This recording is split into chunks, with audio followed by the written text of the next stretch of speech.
O jogo, ou a ideia de jogo, está presente em diversas ou em quase todas as culturas, mas em cada uma dessas regiões ou país, ele adota um sentido próprio. Mas o que percebemos é que sempre a palavra jogo se remete a algo como uma ação humana cujo resultado final é incerto, proporcionando aos que o realizam sensações de desafio, risco, aventura e satisfação pelo próprio ato de jogar. Ou seja, o próprio jogo em si, ele proporciona satisfação, ele proporciona realização ao indivíduo que está jogando. Faremos agora um pequeno apanhado histórico sobre o jogo. Na Roma Antiga, os jogos possuíam um aspecto religioso. Os romanos homenageavam vários deuses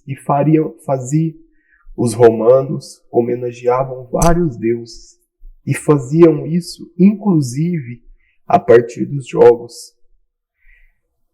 O jogo, na Roma Antiga, possuía um caráter contemplativo. Eles utilizavam os jogos mais para exibição do que em forma de disputa em si. E é importante destacar que eles utilizavam de escravos e levavam espectadores para assistir esses escravos jogando, muitas vezes em jogos que custavam até mesmo a vida dos escravos. É nessa época que surge a expressão pão e circo, pois era cedido alimento e diversão à população. E eles prezavam, como já dissemos, o espetáculo. Muitas vezes o espetáculo, reforço, custava a vida dos escravos que estavam se exibindo para a população. Na Grécia Antiga, os jogos eles eram realizados de diversas maneiras, como lutas, concursos, combates, atividades ginásticas e manifestações. É importante destacar que neste momento é que surgem os Jogos Olímpicos. E eles valorizavam muito a participação de todas as pessoas, valorizavam a participação dos sujeitos envolvidos nos jogos. Com os astecas e maias, estes já praticavam diversas atividades que seriam consideradas jogos. Mas para ilustrar, eles praticavam um jogo de bola que acontecia em um campo em formato de T duplo, onde as equipes deveriam passar uma pesada bola de borracha por anéis de pedras, que funcionavam como uma espécie de goleira. É claro que haviam variantes locais desse jogo, mas a essência permanecia a mesma. Em alguns casos existiam também ritos de sacrifício. Percebam que, como na Roma Antiga, existia também muitas vezes o sacrifício humano. É claro que em contextos e culturas totalmente diferentes. Para os astecas, inclusive, através dos jogos era possível conhecer a vontade dos deuses, recriar situações de competição da vida e conectar-se com o ritmo cósmico do universo. Percebam novamente o caráter religioso dos jogos. Através dos jogos, eles conheciam a vontade dos deuses que eles cultuavam. Já na Idade Média Europeia, e isso principalmente nas comunidades rurais, os jogos e divertimentos, eles eram um dos principais meios que a sociedade dispunha para estreitar os seus laços coletivos, vivendo muitas vezes em pequenas comunidades. Aquelas pessoas utilizavam dos jogos para se socializar, para estabelecer o seu contato social e promover o coletivo. Um pouco mais adiante, na Revolução Industrial, conforme já falamos em tópicos anteriores, começa-se a alterar a noção do tempo e do espaço. A percepção dos indivíduos sobre o tempo do ócio, o tempo do trabalho, ela se alterou drasticamente. Sendo assim,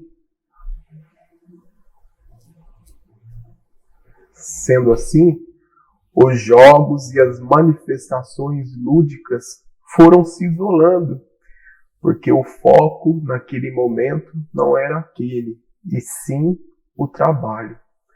Os jogos, então, eles se caracterizavam como algo irrelevante e sem seriedade, pois o tempo ele deveria ser utilizado para a produção. Era o que era prezado na Revolução Industrial, a produção constante, sempre querendo produzir mais e mais. É claro que com o avançar das transformações das sociedades, o jogo ele vai assumindo uma característica de algo fútil, improdutivo, algo que é dispensável e que não agrega na vida da pessoa, no seu cotidiano. Eles começam a transferir o jogo para tão somente o universo infantil. O jogo que antes era celebrado, praticado e vivenciado por todos, começa a ser visto como algo infantil e que não contribui para a produtividade da comunidade ou das pessoas, da sociedade. Neste momento, faremos, inclusive, uma diferenciação muito pertinente entre jogo e brincadeira. Toda atividade recreativa, ela sempre será ou um jogo ou uma brincadeira. Ela não vai fugir disso. Então, todas as vezes que eu propor alguma atividade recreativa, eu tenho que ter em mente que eu estarei desenvolvendo um jogo ou uma brincadeira. E os jogos, eles podem ser divididos, conforme veremos posteriormente, em pequenos e grandes jogos. É importante que a gente entenda essa diferenciação entre brincadeira e o jogo por si, e a diferenciação do jogo em pequeno e grande jogo, porque a partir disso, eu, enquanto recreacionista, conseguirei estabelecer atividades que atendam a determinada faixa etária ou a determinada característica do grupo para a qual eu estou propondo a atividade.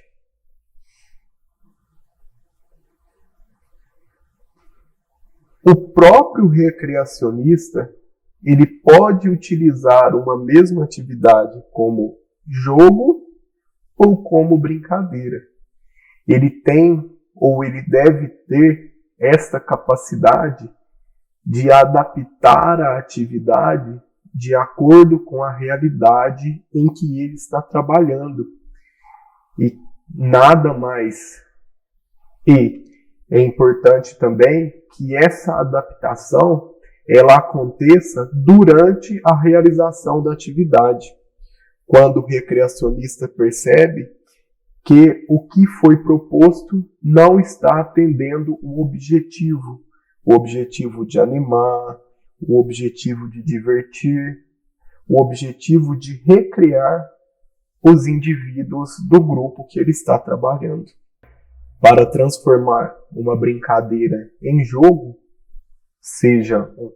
ou para transformar um pequeno jogo em grande jogo, ou vice-versa, basta utilizar as regras de acordo com a característica da atividade. Vale destacar novamente que é muito importante que o recreador tenha esta percepção de que a atividade está ou não atendendo aos objetivos para os quais ela foi proposta. E se não estiver atendendo, ela pode ser transformada ou adaptada, tentando fazer com que o objetivo seja alcançado. Veremos agora algumas diferenças fundamentais entre brincadeira e jogo. A primeira diferença é relativa ao vencedor. Em uma brincadeira não existe um vencedor. Não há como vencer uma brincadeira. A brincadeira, ela simplesmente acontece e vai se desenvolvendo enquanto houver motivação ou enquanto houver interesse na realização dela. Diferente do jogo. Se uma atividade recreativa permite alcançar vitória, ou seja, se pode existir um vencedor, trata-se de um jogo. O jogo em si, em sua essência, ele busca um vencedor. Com relação à formalidade, nas brincadeiras, nem sempre existe uma evolução regular da atividade proposta. Nem sempre existe uma formalidade, uma regra clara e muito engessada de se proceder com seu desenvolvimento. Diferente do jogo. No jogo, existe uma evolução regular. O jogo, por si, ele tem começo, meio e fim. Dessa maneira, existem formas assim, existem maneiras formais de se proceder. Veremos a seguir algumas características que mostram claramente essa diferença quanto à formalidade. Nas brincadeiras, as regras são mais livres, ou até mesmo elas podem nem existir.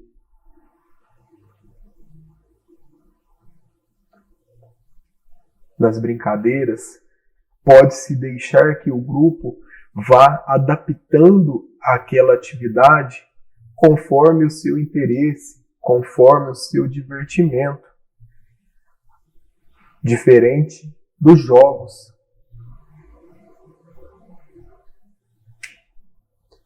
Diferente dos jogos. O jogo sempre terá regras. Não existe um jogo que não tenha pelo menos uma regra. Com relação ao final, a brincadeira ela não tem um final pré-determinado. Ela continuará existindo enquanto houver motivação e interesse por parte dos indivíduos que estão participando dela. Cabe aqui a observação do recreador quanto a esse interesse e motivação. Muitas vezes, os participantes em si, eles começam a demonstrar de maneira bem clara que não existe mais interesse em participar. No jogo, sempre existirá um final previsto. No jogo, sempre existirá um final previsto, seja um final a partir de um determinado, seja um final a partir de um determinado número de pontos, por tempo de duração do jogo, por número de repetições, por tarefas cumpridas ou de alguma outra forma. No jogo, sempre haverá um final previsto. Na brincadeira, o ápice ele pode ser atingido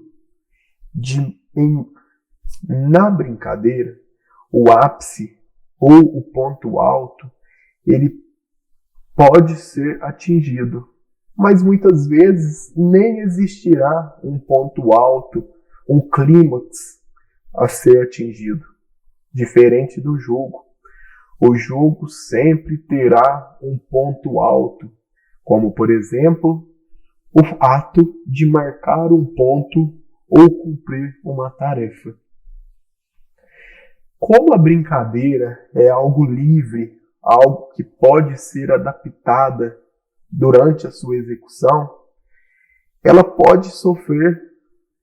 Como a brincadeira é algo livre, algo mais fácil de ser adaptada, ela pode sofrer modificações mesmo durante a sua execução, de acordo com os interesses e a vontade dos participantes, diferente do jogo. No jogo, se eu pretendo realizar uma modificação, seja modificação pequena ou grande, eu terei que parar, interromper o jogo, inserir a modificação, notificar os participantes,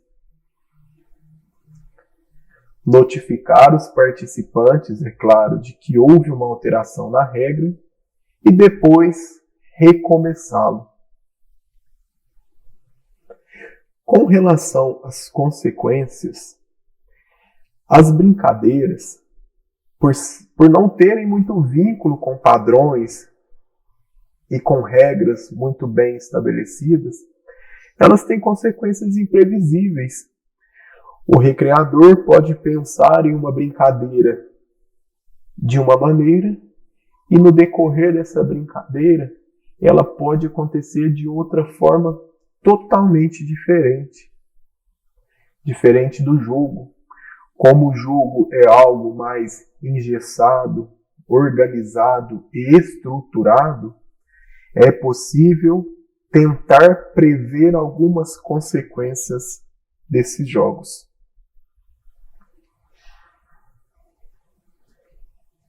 Neste quadro, nós vemos a diferença entre pequeno jogo e jogo. A primeira diferença diz respeito às regras. No pequeno jogo, as regras são cobradas de forma mais flexível, são mais simples e em menor quantidade, mas ainda existem, diferente da brincadeira em que muitas vezes a regra não existe. No pequeno jogo elas existem, mas são cobradas de forma mais flexível. No jogo, nos grandes jogos, todas as regras são cobradas de maneira mais rígida. As regras devem ser cumpridas de maneira completa. E essas regras, elas tendem a ser mais complexas e em maior quantidade. Com relação à atuação do profissional, nos pequenos jogos, o recreacionista, aquele que está organizando ou liderando o pequeno jogo, ele atua apenas como um orientador da atividade. diferente do jogo em si, em que o indivíduo ele atuará como um árbitro, aquele que cobra as regras, aquele que cobra a realização das regras. O jogo é foco de estudo de diversas áreas, como a educação física, a psicologia, a antropologia, a pedagogia e muitas outras. Cada uma descreve o jogo de acordo com os seus diferenciados focos de análise. A seguir, demonstraremos de forma bem sucinta alguns pensadores e suas linhas teóricas sobre o jogo. Para Jean Piaget, o jogo pode ser visto como forma de relação com a realidade, visando a transformação desta, segundo as necessidades e características psicofísicas do sujeito. Para Freud, o jogo é visto como um impulso catártico do indivíduo, no intuito de reduzir tensões, de se defender frustrações, de fugir da realidade ou de reproduzir situações de prazer.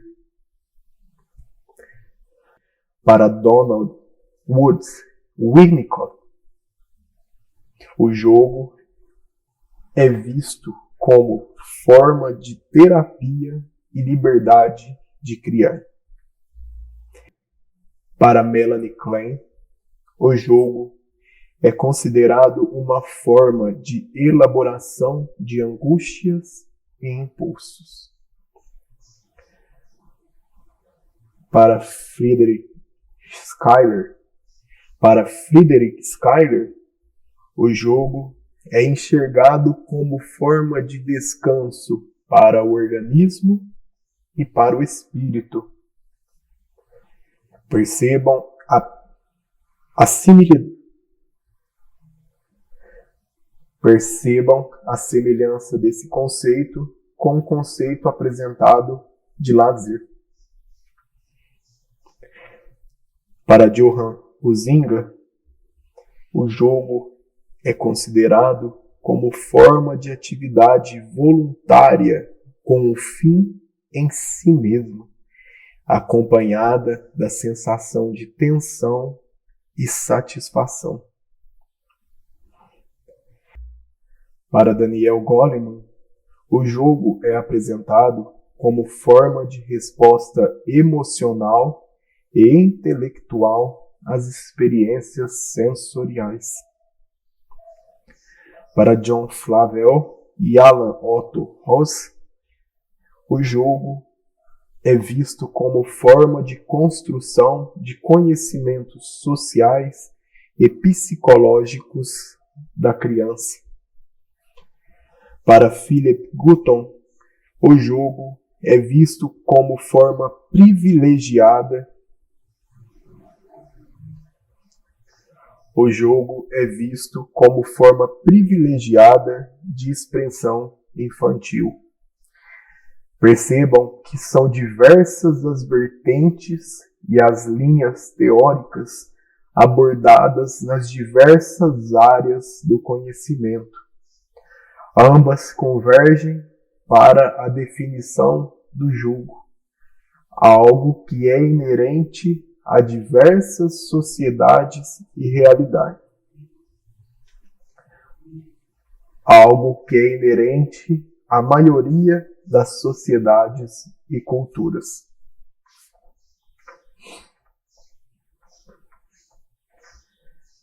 Trataremos agora das finalidades e concepções dos jogos. O jogo, ele consiste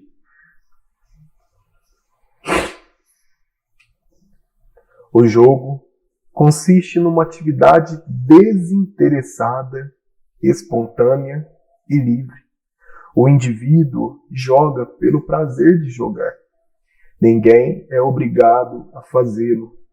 Muito importante que o recreador, que a pessoa que está propondo as atividades recreativas, leve em consideração esta definição. O jogo deve ser uma atividade desinteressada. O indivíduo, ele não busca o jogo simplesmente por estar interessado em algo, em um prêmio, em um tipo de pagamento ou algo assim. O indivíduo, ele deve buscar o jogo de maneira espontânea e livre. Ele não deve ser obrigado ou condicionado a jogar. Ele deve jogar pelo prazer. Ele deve jogar porque o jogo lhe proporciona prazer e satisfação por si. Ninguém é ou deve ser obrigado a fazer. Ninguém é ou deve ser obrigado a jogar.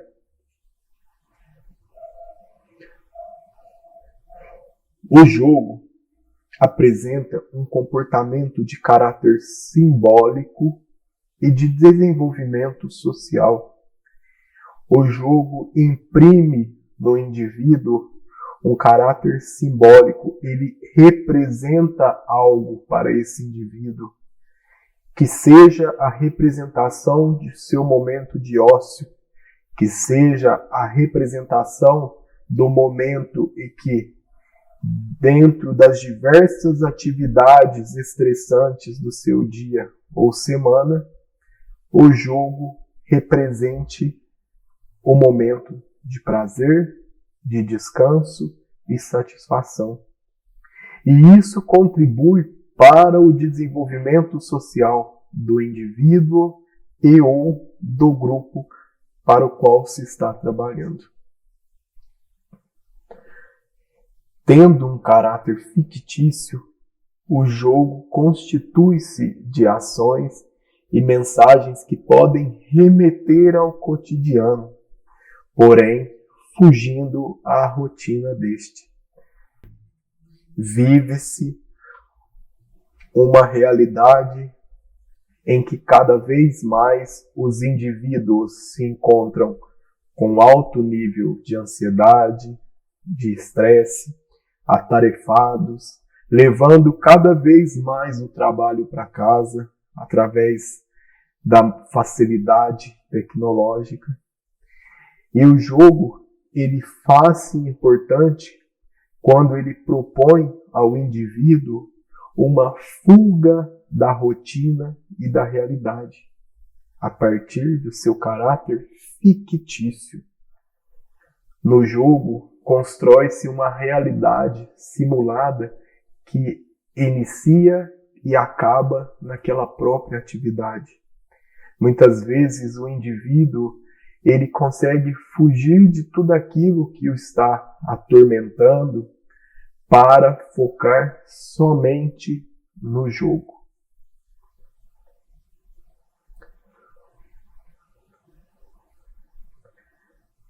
Para a criança, o jogo é uma atividade que reflete a forma como aquela criança atua, compreende e se relaciona com o mundo. Destaca-se aqui a importância da atividade recreativa na construção educacional, a importância da atividade recreativa na construção do indivíduo como um todo. O jogo pode ser um momento em que, a partir de o jogo pode ser um momento de formação da criança,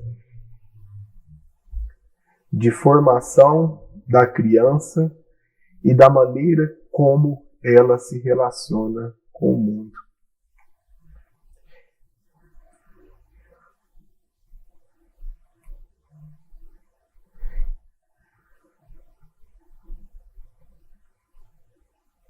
Importante destacar também que os jogos evoluem com a criança e contribuem para a formação da sua estrutura de personalidade. Não faz muito sentido eu propor um jogo muito infantilizado para um grupo de adolescentes e jovens, por exemplo, pois o jogo deve acompanhar a evolução da criança e ele deve contribuir para a formação da sua personalidade. É a partir dos jogos que muitas vezes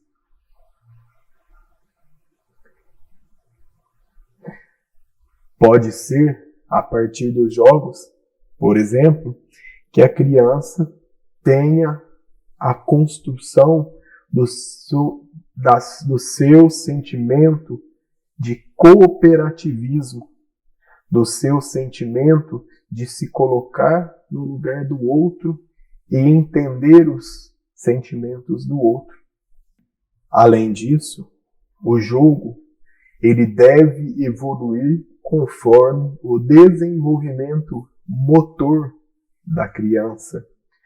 Crianças muito novas e não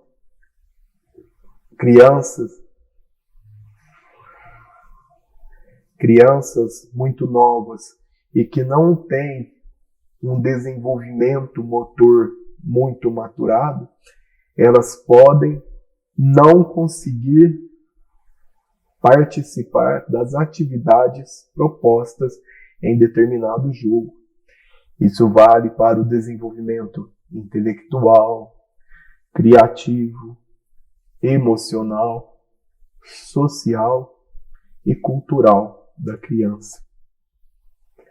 O jogo é incerto, já que seu resultado flutua e depende da ação de quem joga. E isso pode ser aproveitado de diversas maneiras, tanto para a formação do indivíduo, por exemplo, quanto para que se haja uma interação entre grupos. Mostraremos agora 3 concepções do termo jogo. O jogo, ele constitui uma situação caracterizada pelo fato de que os sujeitos jogam. Os indivíduos que estão vivenciando uma situação lúdica e experimentando sensações de desafio, satisfação e descompromisso com seus resultados. Eles focam-se no processo e na experimentação que vivem.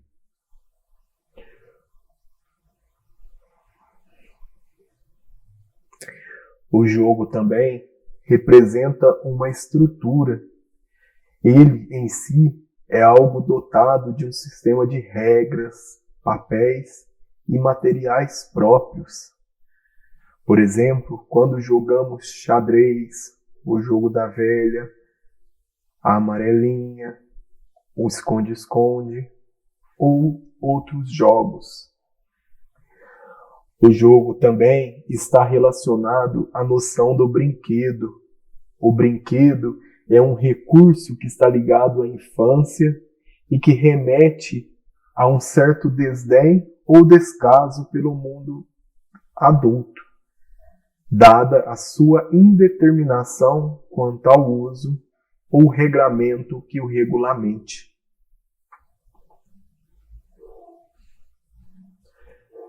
Algumas denominações podem ser aplicadas ao conceito de jogo. O jogo pode ser visto como o jogo da política.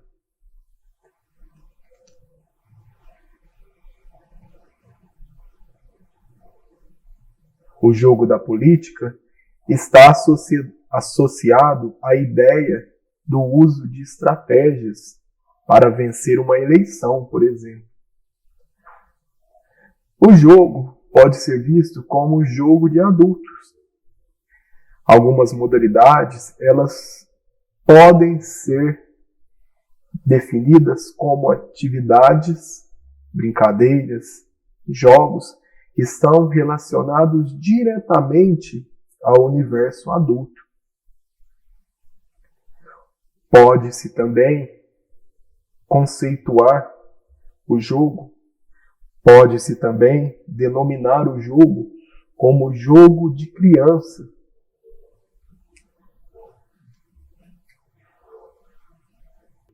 No mundo animal, existem também atividades que são realizadas pelos animais e que representam a sua diversão.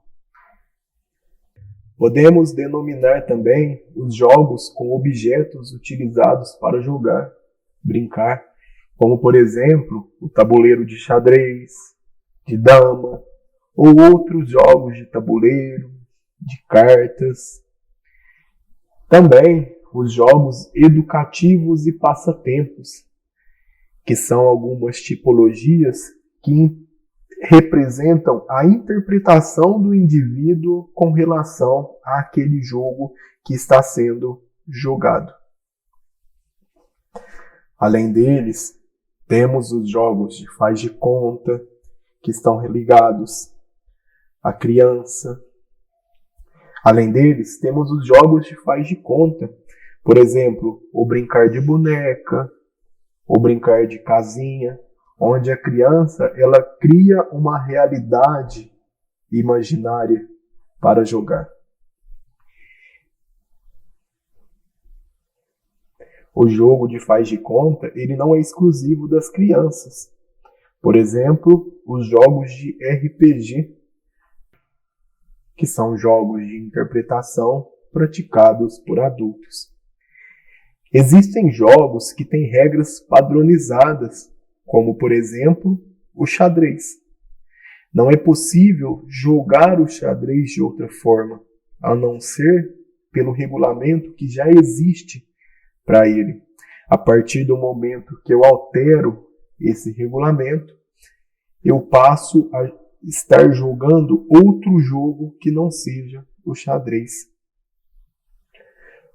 Existem também os jogos de construção, em que eles proporcionam aos que estão jogando a capacidade de exercitar a sua habilidade manual para criar, para construir, como por exemplo os jogos de montagem, os jogos com bloco, como por exemplo os jogos com blocos de montagem. Há também os jogos intelectivos, jogos que costumam exercitar o raciocínio lógico, como os passatempos, as charadas e tantos outros jogos que estimulam a cognição. O jogo, o brinquedo e a brincadeira estão intimamente ligados. A criança desempenha uma ação ao concretizar as regras estipuladas no jogo, e ao mergulhar na ação lúdica, temos a brincadeira.